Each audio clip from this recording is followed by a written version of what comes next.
This is a good one. I think maybe I watched How to Train Your Dragon for the first time in school. And you thought, I'm gonna be him one day. No, this can't be the end.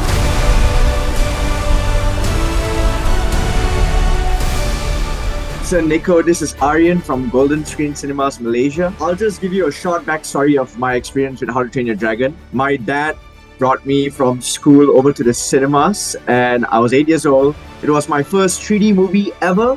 No way. And I got to see this a few days ago. I'm so happy with the outcome. You guys did not fumble it. It was amazing. Thank you. I was curious, what are some of your personal memories of the first film?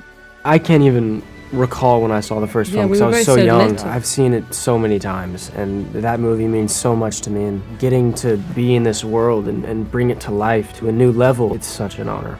My first memories of, anything How to Train Your Dragon actually do kind of begin classically with the books, because my dad used to read me and my sister the books when I was little, so that was very much a kind of part of my childhood. I think it might have been the 8th book or something, I'm not sure. There's a really big cliffhanger at the end and I remember us being like, oh no, this can't be the end. And so I have really fond memories of that. And then seeing the movies, I've seen them a billion times. I can't even remember the first time I saw the first one. I saw the second and third in theatres. The first I can't remember at all seeing it for the first time, but this is a franchise that I think we all know and love very well, and the fact that we get to be in it in any capacity is I think maybe I watched How to Train Your Dragon for the first time in school. Really? I think so. Really? Yeah, because you never had those days in school where they'd play a movie. I'm pretty sure that's where I saw it. And you thought, I'm gonna be him one day. Yeah, I was looking at it, I was like, movie losers, I'm like, I'm super jealous, Mason. I mean, you got to ride an animatronic dragon with Test Drive being played in the background. What was going through your mind while filming that scene, and what was that overall experience like? Oh my god, I remember when we first got to set that day and I was on the dragon and we started shooting. When you're on a mechanical, basically bull, just going like this over and over again, it can feel a little weird. And my mom came up and she was like, hey, can we put the Test Drive music on the speakers?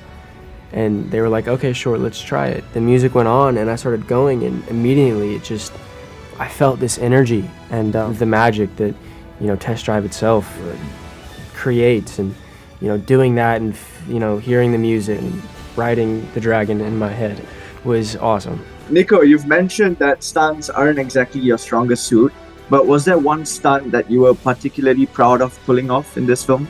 The way that the Nada fight looks, I'm really happy with, because in the moment of filming there was something there, but it was difficult because it was lots of flailing and not a lot of hitting, because there wasn't actually anything there, so it was very much just a bit of a guessing game at times. And then seeing the final product of that fight, I feel super happy with and super proud of. In its most raw form, it's just literally me with an axe flailing in an insane way and grunting a lot, and so everyone was just kind of like, she looks really weird. So actually seeing the final product is very, very cool. You were pretty badass. Yeah, I'll give you that. Well, was there a specific trait, line, or a scene where you thought, if I get this right, I would have truly captured who Hiccup and Astrid are?